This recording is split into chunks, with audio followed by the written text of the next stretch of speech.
ఆ పీడకలకు ఏడాది అవుతుంది. బాధితులకు ఇంతవరకు న్యాయం జరగలేదు. ప్రమాదానికి కారణమైన కంపెనీపై ఎలాంటి చర్యలు లేవు. కాలిన గాయాలతో బతికిన వాళ్లు నరకయాతన అనుభవిస్తున్నారు. ఇంతకీ ఏమిటా కంపెనీ?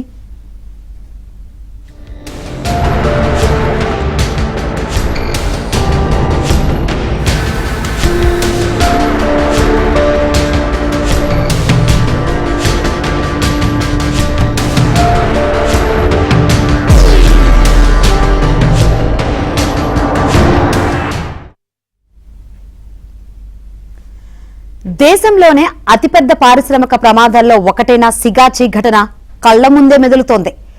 నాటి భయానక ప్రమాద దృశ్యాలు తలుచుకొని నేటికి బాధితులు ఉలిక్కిపడుతున్నారు. 54 మంది కార్మికులు మృత్యువాత పడగా పదుల సంఖ్యలో జనం గాయపడ్డారు. మరి ప్రస్తుత పరిస్థితులు ఎలా ఉన్నాయి? క్షేత్రస్థాయిలో ఏం జరుగుతోంది?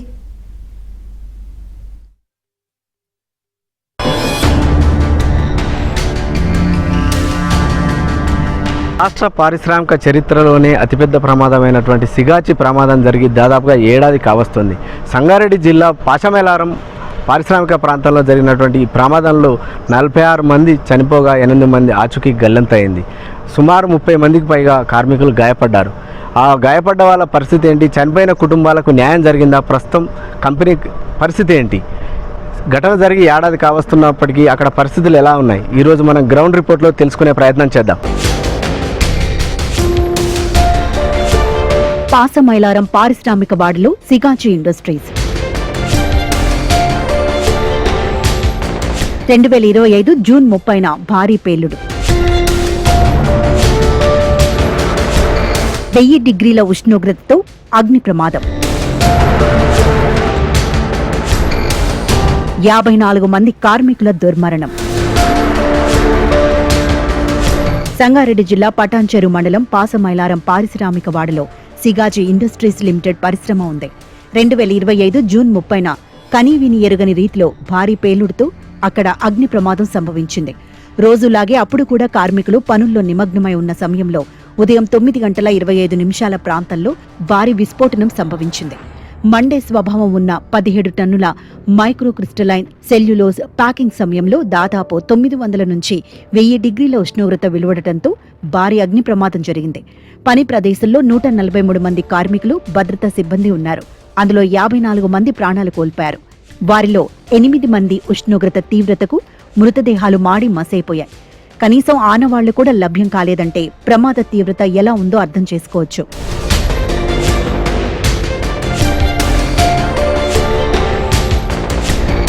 పేలుడు ధాటికి పరిశ్రమ భవనం మొదటి అంతస్తు కుప్పకూలింది. దాంతో గ్రౌండ్ ఫ్లోర్లో ఉన్నవారు ప్రాణాలు కాపాడుకునే అవకాశం లభించలేదు. ప్రమాదంలో కీలకమైన యూనిట్లు నేలమట్టమయ్యాయి. శిథిలాల కింద కొందరు కార్మికులు చిక్కుకుని మరణించారు. తీవ్రంగా గాయపడి ఆసుపత్రికి తరలించేటప్పుడు మరికొందరు చనిపోయారు. 30 మందికి పైగా కార్మికులు గాయపడ్డారు. ప్రమాద తీవ్రతతో పరిశ్రమ ఆవరణ భీతావహంగా మారింది. 46 మంది మృతదేహాలు లభ్యం కాగా గల్లంతైన 8 మంది కోసం నెల రోజుల పాటు రెస్క్యూ ఆపరేషన్ కొనసాగించినా ఫలితం లేకపోయింది. బాధిత కుటుంబాలు చివరి చూపుకు నోచుకోలేదు. చివరికి ఆ 8 మంది కార్మికులు మరణించినట్టుగా నిర్ధారించి ఆయా కుటుంబాలకు డెత్ సర్టిఫికెట్లు అందజేశారు. గాయపడిన వారు నెలల తరబడి ఆసుపత్రుల్లో చికిత్స పొంది కోలుకోగా మరికొందరు ఇంకా చికిత్స కోసం దవాఖానాల చుట్టూ తిరుగుతున్నారు. మరికొందరు గాయాలతో, కొందరు ఇంకా జీవచ్ఛవాల్లాగే బతుకుతున్నారు. వారి మానసిక ఆరోగ్యం దెబ్బతిని కుటుంబ సభ్యులను తీవ్ర ఆందోళనలోకి నెడుతున్నారు. 2 మంత్స్ హాస్పిటల్లో ట్రీట్మెంట్ తీసుకున్నాను. 2 మంత్స్ తర్వాత డిశ్చార్జ్ చేశారు నన్ను. తర్వాత ఫిజియోథెరపీ ట్రీట్మెంట్ కోసం నాకు కొంచెం ఇబ్బంది అవుతుంది కంపెనీ వాళ్ళ నుంచి. ఇప్పుడైతే మేము పెట్టుకోలేము. అప్పుడైతే సడన్గా మీరు ఆ హాస్పిటల్కి వెళ్ళారు కాబట్టి మేము పెట్టినాము. కానీ ఇప్పుడు కూడా అంత పెద్ద కార్పొరేట్ హాస్పిటల్కి వెళ్తే మేమైతే పెట్టాము. పెట్టినా కానీ 2000 పెడతాము, అంతకంటే ఎక్కువ పెట్టామని మమ్మల్ని సతాయిస్తున్నారు. కొంచెం ఆ డాక్యుమెంట్ ఈ డాక్యుమెంట్ అని అంటున్నారు. వాళ్ళు అడిగిన ప్రతి డాక్యుమెంట్ మేము ఇచ్చినాము. ఇవ్వలేదని కాదు, ఇస్తున్నాము. మాకు ఇంజురీస్ అయినాయి, బర్న్స్ అయినాయి. 27% నా బాడీ బర్న్ అయింది. ఇప్పుడు వచ్చేసి హాస్పిటల్లో మేమే వెళ్ళినాం స్టార్ హాస్పిటల్కి, కార్పొరేట్ హాస్పిటల్కి. వాళ్ళు వేరే హాస్పిటల్లో జాయిన్ చేస్తే లేదు మాకు నచ్చట్లేదు ఇందులో ట్రీట్మెంట్ అని చెప్పేసి మేము కార్పొరేట్ హాస్పిటల్కి వెళ్ళినాము. 15 days నేను హాస్పిటల్లో ఉన్నాను. డిశ్చార్జ్ అయ్యేటప్పుడు వాళ్ళు ఏం చెప్పారు అంటే కంప్లీట్ రెస్పాన్సిబిలిటీ మాదే అమ్మ, తగ్గేంత వరకు మేమే చూసుకుంటామని చెప్పారు. ఇప్పుడు వచ్చేసి బన్స్ తగ్గిపోయినాయి కదా, ఇంకా స్కార్స్కి సంబంధించిన ట్రీట్మెంట్ మేము ఎందుకు చేస్తాం, అది మాకు సంబంధం లేదు. ఒకవేళ చేసినా నాకు వెళ్ళినప్పుడల్లా ఒక సెషన్కి 25 to 30K అవుతున్నాయి, నాకు 8,000 మాత్రమే ఇస్తామని చెప్తున్నారు. దుర్ఘటనా స్థలానికి చేరుకుని ముఖ్యమంత్రి రేవంత్ రెడ్డి బాధిత కుటుంబాలకు భరోసా ఇచ్చారు. మృతుల కుటుంబాలకు ₹1 కోటి పరిహారం అందేలా చూస్తామన్నారు. సిగాచి పరిశ్రమ యాజమాన్యం కూడా పరిహారం చెల్లించేందుకు అంగీకరించింది. గాయపడ్డ వారికి చికిత్స అయ్యే మొత్తాన్ని భరిస్తామని హామీ ఇచ్చింది. ప్రమాదం జరిగి ఏడాది కావస్తున్నా బాధిత కుటుంబాలకు మాత్రం పూర్తిస్థాయి పరిహారం ఇంకా అందలేదు. 15 రోజుల్లో ₹1 కోటి పరిహారం అందిస్తామని కంపెనీ యాజమాన్యం పత్రికా ప్రకటన చేసినా ఆ తర్వాత చేతులెత్తేసింది. అరకొరగా పరిహారం చెల్లించి చేతులు దులుపుకొని కార్మికుల కుటుంబాలను గాలికి వదిలేసింది. సిగాచి పరిశ్రమ యాజమాన్యం డెత్ సర్టిఫికేట్లు ఉన్నవారి కుటుంబ సభ్యులకు ఇన్సూరెన్సులు, ఇతర అలవెన్సులు, పీఎఫ్ తదితర బెనిఫిట్స్ ను ఒక్కొక్కరికి 42 లక్షల నుంచి 55 లక్షల వరకు అందేలా చూసుకుంది.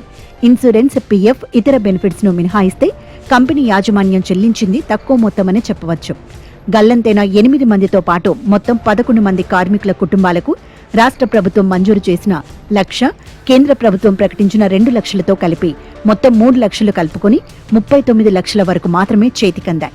గాయపడిన వారికి 10 లక్షల చొప్పున పరిహారం ప్రకటించగా కాస్త అటూ ఇటుగా ఆ మొత్తాన్ని కంపెనీ యాజమాన్యం అందజేసింది.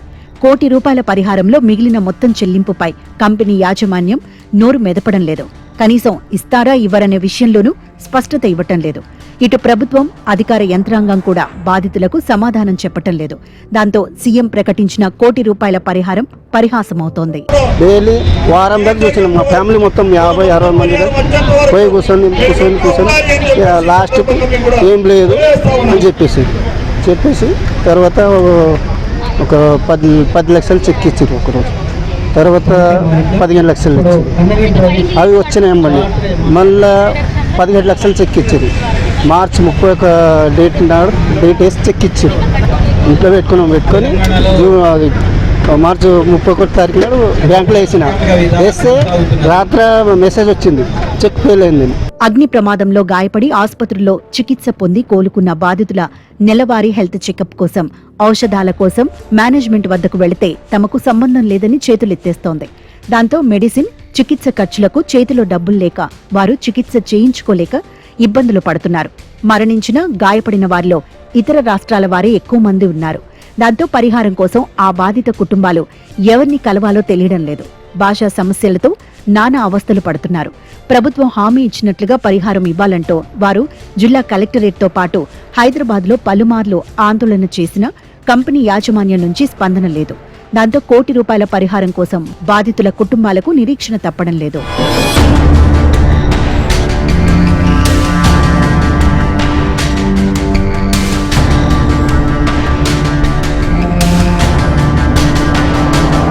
ఈ భారీ అగ్ని ప్రమాదంపై విచారణకు రాష్ట్ర ప్రభుత్వం సాంకేతిక నిపుణుల కమిటీని నియమించింది.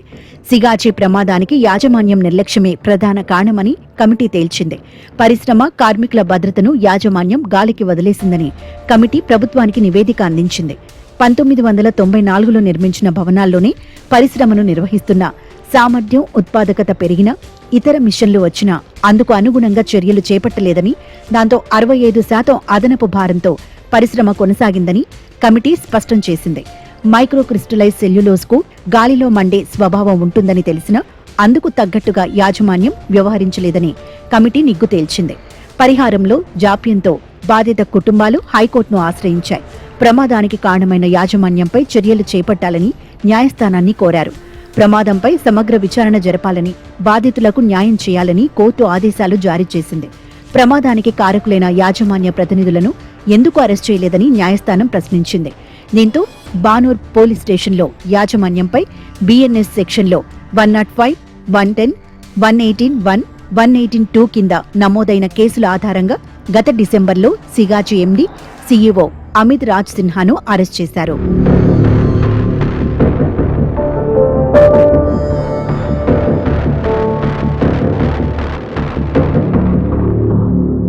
ప్రమాదం జరిగినప్పుడు ఎప్పటిలాగే హడావిడి చేసిన అధికార యంత్రాంగం తర్వాత చప్పపడిపోయింది.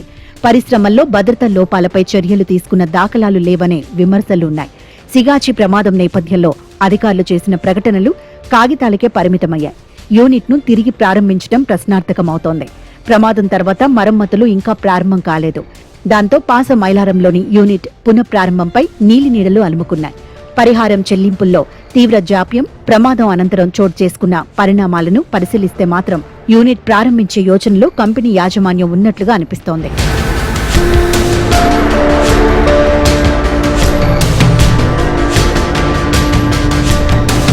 సిగాచి పరిశ్రమలో ప్రమాదం జరిగి భారీ పేలుడు సంభవించి దాదాపు 54 మంది చనిపోయారు. అందులో 46 మంది మృతి చెందగా మరో 8 మంది ఆచూకీ కూడా గల్లంతైంది. దాంతో వారు కూడా చనిపోయినట్టుగా అటు ప్రభుత్వం ప్రకటించడం జరిగింది. ఇక్కడ కొంతమంది స్థానిక నేతలు ఉన్న వాళ్ళని అడిగి తెలుసుకునే ప్రయత్నం చేద్దాం. ఈ ఏదైతే ప్రమాదం జరిగిందో ప్రమాదం తర్వాత ఇక్కడ దాదాపు ప్రమాదం జరిగి సంవత్సరం అవుతుంది. ప్రస్తుతం పరిస్థితి ఎలా ఉంది? ఇక్కడ ఉదయం 9 గంటలకు ప్రమాదం సంభవించి 46 మంది మృతి చెందడం జరిగింది. మరి 8 మంది కనీసం వాళ్ళ అవయవాలు కూడా దొరకకుండా గల్లంతు కావడం జరిగింది. 33 మంది తీవ్రంగా గాయపడడం జరిగింది.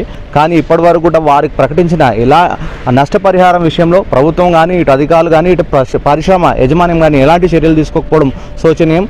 ₹1 చెల్లిస్తామని చెప్పేసి అటు కంపెనీ పక్షాన ఒక ఎండీ తరఫు నుంచి కానీ అక్కడ కంపెనీ మేనేజ్మెంట్ తరఫు నుంచి లెటర్ ఇవ్వడం జరిగింది. దాంతోపాటు ముఖ్యమంత్రి గారు స్వయంగా ఇక్కడ విజిట్ చేసి మేము ₹1 ఇప్పిస్తామని చెప్పేసి ఆయన కూడా ప్రకటన చేయడం జరిగింది. మరి సాక్షాత్తు రాష్ట్ర ముఖ్యమంత్రి ప్రకటించిన, కంపెనీ యజమాని ప్రకటించిన వారికి మాత్రం నష్టపరిహారం అందలేదు. కేవలం ఒక్కొక్కరికి 42 లక్షలు మాత్రమే ప్రస్తుతానికి. అది కూడా ప్రజా సంఘాలు, వివిధ రాజకీయ పార్టీలు, ప్రతిపక్షాలు ఎప్పటికప్పుడు ప్రశ్నిస్తూ ఉంటే 42 లక్షల రూపాయలు ఇచ్చి చేతులు దులుపుకునే ప్రయత్నం ఈరోజు పరిశ్రమ యాజమాన్యం చేస్తూ ఉంది. కాబట్టి మేము ప్రభుత్వాన్ని ఒకటే డిమాండ్ చేస్తూ ఉన్నాం. ఆ రోజు ముఖ్యమంత్రి గారు ఇక్కడ పర్యటించి ఇక్కడ ఒక ప్రెస్ మీట్లో చెప్పడం జరిగింది. ఆ రోజు ఒక విలేకరి ఒక ప్రశ్న అడిగి ₹1 మరి యాజమాన్యం ఇస్తుందా, ప్రభుత్వం ఇస్తుందా అని ఒక ప్రశ్న అడిగితే మీకు ఎందుకయ్యా, ఎవరైతే ఏముంది వాళ్ళకు ₹1 ఇచ్చే బాధ్యత మాది అని చెప్పడం జరిగింది. మరి ఏ రకంగా అయితే ముఖ్యమంత్రి గారు ప్రకటించారు అదే రకంగా మరి ₹1 వారికి ఇప్పిస్తే బాగుంటుందని చెప్పేసి తెలియజేసుకుంటూ వెంటనే ₹1 ఇప్పియాలి. అటు చనిపోయిన కుటుంబాలతో పాటు ఇటు గాయపడిన కుటుంబ సభ్యులు కూడా చాలా ఇబ్బంది పడుతూ ఉన్నారు, చాలా ఆర్థికంగా చితికిపోతూ ఉన్నారు. వారు కనీసం హాస్పిటల్ పోయి మళ్ళీ రీచెకప్ చేయించుకునే పరిస్థితి కూడా లేదు. దాంతోపాటు ఈరోజు ప్రభుత్వం కూడా చెప్పింది ఆ రోజు క్లియర్గా ఎఫ్ఐఆర్లో కూడా మెన్షన్ చేయడం జరిగింది. ఇక్కడ పరిశ్రమ యజమాని వల్ల నిర్లక్ష్యం వల్ల ఏదైతే పరికరాలు వాడొద్దో డేట్ అయిపోయిందో అవన్నీ వాడడం వల్ల ఎఫ్ఐఆర్లోనే పెట్టడం జరిగింది. ఈ ప్రమాదం జరిగిందని చెప్పేసి నిపుణుల కమిటీ కూడా ప్రకటించింది. బాధితులకు తక్షణమే నష్టపరిహారంతో పాటు ఉద్యోగ భద్రత కల్పించి వాళ్ళ కుటుంబ సభ్యులను ఆదుకోవాలని చెప్పేసి ఈ బాధితుల పక్షాన మేము డిమాండ్ చేస్తా ఉన్నాం. సిగాచి ప్రమాదం సంభవించి జూన్ 30 నాటికి సంవత్సరం కావస్తూ ఉంది. స్వయంగా రాష్ట్ర ముఖ్యమంత్రి గారే సిగాచిలో జరిగినటువంటి సంఘటనను ఇక్కడ పర్యవేక్షణ చేసి చనిపోయినటువంటి 54 కుటుంబాలకు ₹1 నష్టపరిహారం ఇస్తామని చెప్పేసి చెప్పినటువంటి పరిస్థితి ఉంది. ₹1 నష్టపరిహారము ఇప్పటికీ కూడా నెరవేరలేదు. కేవలం చనిపోయినటువంటి 54 కుటుంబాల లోపల అందులో 46 కుటుంబాలు అంటే తునాతునకలు అయిపోయినటువంటి 8 మంది ఎవరైతే ఉన్నారో వర్కర్లు వాళ్ళ జాడ తెలవకపోని కనీసం గుర్తించడానికి ఫలానా అని చెప్పేసి గుర్తించడానికి కూడా అవశేషాలు లేకుండా ఉన్నటువంటి పరిస్థితి నేపథ్యం. వాళ్లకు మాత్రం కేవలం ఒక 42 లక్షల నుంచి 43 లక్షల నష్టపరిహారం మాత్రమే ఇచ్చినటువంటి పరిస్థితి ఉంది. కానీ మిగతా 58 లక్షల పరిహారం ఎవరిస్తారని చెప్పేసి కూడా ఈ సందర్భంగా మేము ప్రశ్నిస్తూ ఉన్నాం. రాష్ట్ర ముఖ్యమంత్రి గారే స్వయంగా ప్రకటన చేసినప్పుడు ఇంకా ఎవరు జవాబుదారీతనం, రాష్ట్ర ముఖ్యమంత్రి గారు స్పందించట్లేదు. ఇక్కడ ఉన్నటువంటి సిగాచి పరిశ్రమ యాజమాన్యం ఎందుకు స్పందించడం లేదని చెప్పేసి కూడా ఈ సందర్భంగా మేము ప్రశ్నించవలసిన అవసరం ఉంది. ఇక్కడ ఏదైతే కంపెనీ యాజమాన్యం ప్రకటించినట్టుగా బాధిత కుటుంబాలకైతే పరిహారం అందలేదు. అదేవిధంగా గాయపడ్డ వాళ్ళకు కూడా కనీసం వైద్య ఖర్చులు కూడా ఇవ్వాలనేటువంటి పరిస్థితి. ఆ విధంగా కంపెనీ చేతులెత్తేసిన నేపథ్యంలో ప్రభుత్వం కూడా కొంత పట్టించుకోకపోవడం వల్ల బాధిత కుటుంబాలు రోడ్డున పడ్డాయని చెప్పి కార్మిక సంఘాలు చెప్తున్నటువంటి పరిస్థితి ఉంది. కెమెరామెన్ నారాతో పరశురామ్, ABN ఆంధ్రజ్యోతి.